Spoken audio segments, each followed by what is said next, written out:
ఓం సాయిరామ్ సమర్థ సద్గురు సాయినాథ్ మహారాజుకి జై. సాయి భక్తులందరికీ నమస్కారం అండి.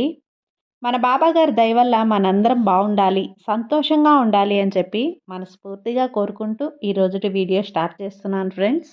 ఇక ఈరోజు వీడియోలో మనం చూడబోయేది ఏంటి అంటే, బిడ్డ ఇది మాత్రం మర్చిపోకు బిడ్డ, ప్రతిదీ నీ వశం చేస్తాను. వెంటనే చూడగానే అశ్రద్ధ చేయకుండా, ఎంతలే అనుకోకుండా వినమ్మా అని చెప్పి బాబా గారు మనకు ఒక మంచి సందేశాన్ని అయితే తీసుకొచ్చేసారండి. ఆ సందేశం ఏంటి, ఆ సందేశం రూపంలో బాబా గారు మనతో ఏం చెప్పబోతున్నారు అనేది ఆయన మాటల్లోనే విందామా. బిడ్డ, ఎన్నో సమస్యలకు తీర్పు మర్చిపోవడమే. మంచిదో చెడ్డదో జరిగిపోయిన తర్వాత దానిని మర్చిపోయి తీరాలి. నువ్వు అలా కాకుండా జరిగిపోయిన దాని గురించే ఎందుకు ఇలా జరిగింది, ఎందుకు నాకు ఇలా జరగలేదు, ఇలా కాకుండా అలా ఎందుకు జరిగింది, నా జీవితం మరోలా ఉండేదేమో, ఇలా జరిగి ఉంటే నా జీవితంలో సంతోషాలు నిండేవేమో అని పదే పదే జరిగిపోయిన దాని గురించి తలుచుకొని బాధపడుతూ ఉంటావు. ఏది కూడా జరగనట్టుగా కొత్తదిగా వెతుక్కోవాలమ్మా. ఆ కొత్తది నిన్ను ఆనందం కలిగించేదిగా ఉండాలి. నిన్ను ఎన్నో విషయాలు మర్చిపోతేనే కానీ ప్రశాంతత నీకు దొరకదు. అలా మర్చిపోలేదు అనుకో, ఆ ప్రశాంతత నువ్వు పోగొట్టుకున్న దానివి అవుతావు. నీకు అస్సలు అవసరం లేని విషయాలు పట్టించుకోవటం మంచిది కాదు. నీకు నచ్చిన విషయాలను సేకరించి నేర్చుకో. నచ్చని విషయాలు అక్కడే ఆ క్షణమే వదిలేసేయి. ఈ విషయంలో మాత్రం ఒక పసిబిడ్డ మనసు వలె నీ మనసు మార్చుకోవాలి బిడ్డ. ఒక పసిబిడ్డ ఆడుకుంటూ పడిపోతే పెద్దగా ఏడుస్తూ ఉంటుంది కదా, అలాగే మళ్ళీ వెంటనే కన్నీళ్లు తుడుచుకొని దాన్ని మర్చిపోయి ఆటలోకి వెళ్ళిపోతుంది కదా. పడింది ఏడ్చింది అస్సలు గుర్తుండదు. ఆ బిడ్డకు ఏది జరగనట్టుగానే ఆనందంగా ఆడుకుంటుంది. ఆ పసిబిడ్డ ఆనందం తన కట్టుబాటులోనే ఉంచుకుంటుంది. కానీ నువ్వు మాత్రం ఇంత పెద్ద వయసు వచ్చినా నీ మనసుని, సంతోషాన్ని వేరొకరి చేతిలో పెట్టి దిగులు అనే గుంటలో అలాగే ఉండిపోతున్నావు. నిన్న జరిగింది తలుచుకుంటూ ఉంటే ఈరోజు సంతోషాన్ని పోగొట్టుకుంటూ ఉంటావు. నా బిడ్డ మనసు చెత్త కుప్ప కాదు. నా బిడ్డ మనసు ఎంతో గొప్పది. అవసరం లేనివి అందులో పెట్టడానికి నేను అనుమతించను. అవసరం లేని వాటిని మర్చిపోయి నీ మనసుని నందనవనంలా, పూల తోటలా మార్చుకో బిడ్డ. నీ దిగులంతా మర్చిపోయేలా చేసి నీ మనసుని పూల తోటలా మార్చుకోమ్మా. ప్రతిసారి నేను చెబుతూనే ఉన్నాను కదా, ఎవరైనా నిన్ను మోసం చేసినా, తిట్టినా, హేళన చేసినా, అవమానం చేసినా నీ కర్మదోషం తీరిపోయింది అని గుర్తుంచుకో. వాళ్ళకి తిరిగి నీ సాయి అలాగే కాలం చేస్తాను. నువ్వు మాత్రం వాళ్ళకి దెబ్బ కొట్టాలా, లేదా వాళ్ళ మీద ప్రతీకారం తీర్చుకోవాలా అని నువ్వు అనుకోవద్దు. అలా చేశావు అంటే నీ మనశ్శాంతి నువ్వే పోగొట్టుకున్నట్లు అవుతుంది. అలా వద్దు బిడ్డ. అన్ని విషయాలు మర్చిపో. మర్చిపోకుండా అదే తలుచుకుంటూ ఉంటే కోపం, ప్రతీకారంతో నీ మనసు రగిలిపోతుంది.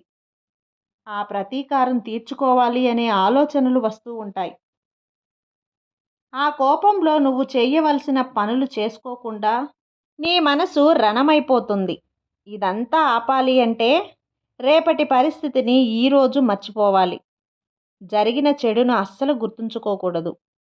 నీకు నచ్చని విషయం జరిగితే వెంటనే దానికోసం నువ్వు స్పందించి ప్రతీకారం తీర్చుకోవాలి అనుకోవద్దు.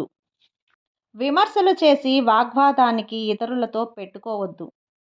అలా వాగ్వాదం చేస్తే నీకు సమయం మాత్రమే వృధా అవుతుంది. నీ మనసు మాత్రమే పాడవుతుంది. ఇలా కొన్ని వదలాల్సినవి వదిలేస్తేనే రావాల్సినవి వస్తాయి. మర్చిపోవాల్సినటివి మర్చిపోతేనే కొన్ని తీపి గుర్తులు, సంతోషం వస్తుంది. చేదు విషయాలు మర్చిపోతేనే కదా ఆనందాలు నీకు వస్తాయి. జరిగేది తలుచుకుంటూ ఉంటే ఆనందం అస్సలు ఉండదు. ఇప్పటి వరకు నువ్వు పడ్డ అవమానాలు, ఓటములు నేను తీసుకునే ఈరోజు మాట్లాడుతున్నాను. కానీ ఒక్కటి గుర్తుంచుకో, ఏదో ఒక రోజు పోతే పోని అని తప్పకుండా అనుకుంటావు. నీ జీవితంలో ప్రతి ఒక్క రోజు అనుభవాలు అనుభవిస్తూనే ఉంటావమ్మా. అదే మనసులో ఉరకలు వేస్తూ మంచి జరుగుతుందా, చెడు జరుగుతుందా అని నీ మనసుని అల్లకల్లోలంలో మార్చేస్తావు. మార్చుకోవడం కూడా ఒక కళేనమ్మా. కాబట్టి నీ మనసుని మార్చుకో. నిన్ను వద్దు అన్న వాళ్ళని మర్చిపో.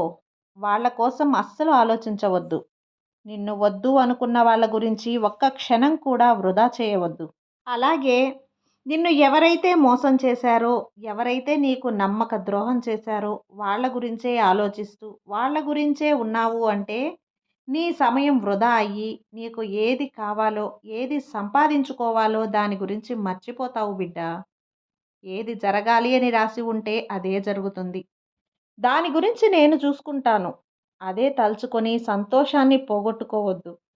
నువ్వు సాధించాల్సింది ఎంతో ఉంది కదా! ఇప్పుడు నువ్వు మోయలేని బరువులో ఉన్నప్పుడు ఇవన్నీ తలుచుకొని బాధపడుతూ ఉంటే ఆ సంతోషాన్ని ఎలా ఆస్వాదిస్తావు చెప్పు? నీ బాబా నిన్ను ఎప్పటికీ మరువను.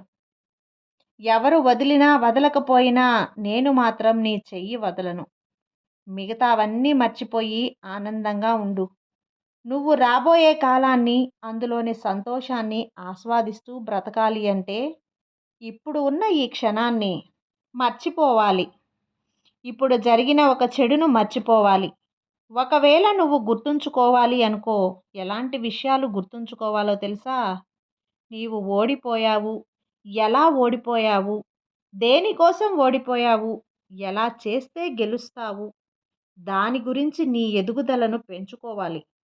అనవసరమైన విషయాలు, జరిగిపోయిన విషయాలు వాటిని తలుచుకుంటూ ఉంటే ఎలాంటి లాభం ఉండదు. కాబట్టి నీ సాయి నీకు చెప్పేది ఒక్కటే.